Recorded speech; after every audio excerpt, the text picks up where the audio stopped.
So, this thing happened when I attempted to submit my writ of habeas corpus to the state of Texas, is that I also had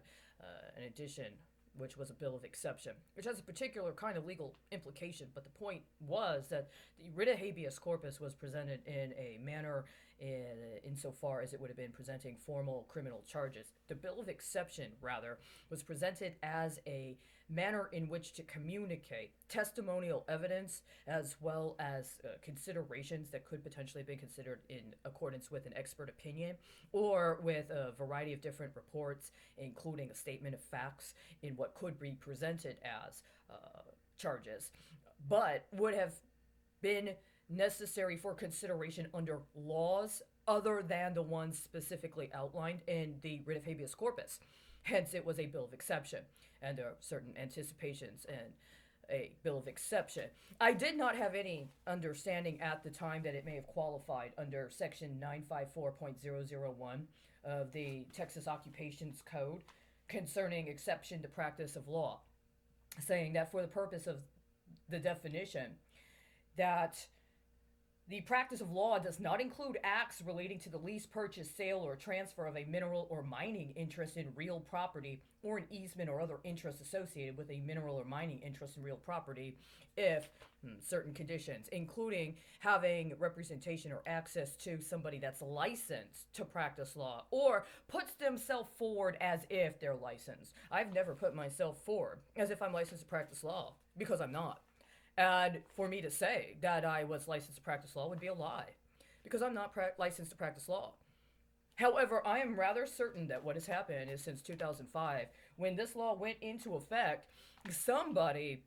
deigned to believe that they were entitled to say somehow they were able to place a lease on me as a form of real property associated with a mineral or mining interest, including in the understanding that in consideration of this, there would have been a financial security that would have been required, which could have been my birth certificate, which I would have had to present in order to acquire a job, but also would have been necessary for me to acquire a driver's license or a state identification card, or to receive specific kinds of medical treatment that would be paid for as part of an insurance policy. Now, in 2010, I was told that I should apply for Social Security disability insurance after it had been determined that I had a medical condition. In 2011, I was given what I was told was an award for Social Security disability insurance concerning lost wages from the time frame during which it was determined I had a medical concern or issue. It just so happened that time frame was under a term of public office of somebody who was only in public office for a very select time frame relative to the longevity of what I anticipate was somebody else's interest in me as real property associated with a mineral or mining interest. Insofar as that was hooked up, or rather codified. And I believe there was a specific kind of expectation of production that once the specific security document had been identified and secured, that there was some form of swapping or substitution so that the actual production could be maintained under other circumstances and with a different kind of composition, that in order to maintain the terms of that original production agreement, that there needed to be some sort of recapitulation. Hopefully, I anticipate in time to meet certain qualifications in order to verify that certain indicators had been met in order to determine what to do moving forward from there. Now, the concern is perhaps that those that were under the auspices, they were receiving one kind of production that was based upon one particular kind of composition, did not know that there had been a substitution that had not been approved. And so there's been this big problem where there was an expectation of certain kinds of production, but that was based upon having particular mineral combinations. And what was happening is they were acquiring those minerals through some other manner, and that impacted the quality of the actual production. And another concern is that we are talking about, well, what would then be the end result in terms of the expectation of the transition? You see, if I'm correct, then this would have put me in a system where I would have been a part of the decommissioning of national interest that, among other things, correlated with a time frame wherein citizens or residents that were then citizens in the post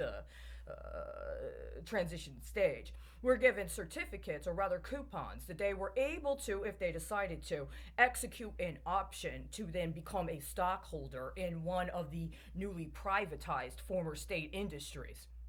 That means that that mineral interest would not have been somebody else's, and it wouldn't have been a lease, right? I would have been a shareholder myself. But the problem is that there was some sort of transnational kind of situation involved, and there was this whole problem because somebody thought they were entitled to be a 51% interest holder, which would give them a certain kind of market dominance, especially when it came to dealing with minority shareholder stakes, right? Well, if you don't acknowledge who's the shareholder to begin with, and instead try to quantify it as if somehow it is allowed to be accessed in some manner that does not comport with understanding that if you're going to have those expectations of production, then there are certain kinds of qualifications you need to meet in order to assure that production is going where it needs to go, and it's actually being monitored and attended to by who it's meant to be monitored and attended to. Well, you have a big problem, right? And so when you try to recalibrate and say February, March of 2017, right before you already know there's a major deal specific to that venture that comes due in September 2017, and then you completely fraudulently misrepresent the terms of that yield, well, now we're more than 3 years down the road, right? We're going on 4 years down the road since that happened.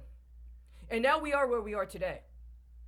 See, if I had actually signed up for the military, there might be a specific kind of expectation about my behavior, including related to certain kinds of disclosure or certain kinds of manners of presentation that reflected the character and comportment of the manner in which I was representing the national interest. But it also would have required very strict adherence to understandings of fraternization being illegal, and that certain kinds of indiscretion were illegal, and that certain kinds of personal behaviors, including considerations of personal privacy, were not only illegal, but could potentially jeopardize the national security of the country of concern. So trying to play some game where you slander me by saying I'm a stripper, and that you're mad at me because the asking price for the deal ended up turning out to be a little higher than you thought you were going to get, and my dance just didn't titillate you the way you thought that that price point deserved. Well, if I had actually been in the military, either enlisted or given a commission, I would not have even been able to dance for you. You know that? I would not have even been authorized to be able to dance, and if I had, I would have been court-martialed, and justifiably so. So we're in this situation now where we've got a very substantial problem afoot in this regard, because there was a number of factors that went into assuring that this deal ended up in a very, very bad faith situation. And again, it's one of those things that as the yield comes, you get to see exactly who stood where and when. And so now that we are where we are, let us not make any pretenses about what has been revealed. My understanding is I was a born citizen of the United States. But in the last 15 years, I have not been treated in any way, shape, or form as if I was eligible for any of the protections of the Constitution of the United States of America. I never agreed to be a representative of or representor of any other country. But if somebody else deigned it upon themselves to make that arrangement on my behalf or in my interest, you need to understand that you completely mischaracterized and miscalibrated this situation. Just because you did not think I had the financial capability to be involved in your incipient stages of slander in 1995 does not necessarily mean that somebody or something else that actually had a good faith intent to look out for the national security of their own country was like-minded, that they would have agreed to co-conspire with you, and that they would have been in any way, shape, or form satisfied as a condition of acknowledging appropriate performance of whatever contract arrangements were engaged at the time to allow for this mischaracterization to prevail. And so now we're going to have to deal with it on that level. I apologize. I made as good a faith and effort as somebody that was denied access to higher education while also being denied access to due process could make to actually go through a formal legal proceeding in order to get redress for being attempted for enticement and or extortion into acts of actual terrorism. You had no right to take that bill of exception and use it as a recipe in a very deadly cocktail. I was not a bartender. I was apparently not in the bar at all. So now we're going to have to deal with that accordingly. By the way, had I actually been an investor in that particular company and I had allowed for my coupon to be converted into a share in that company,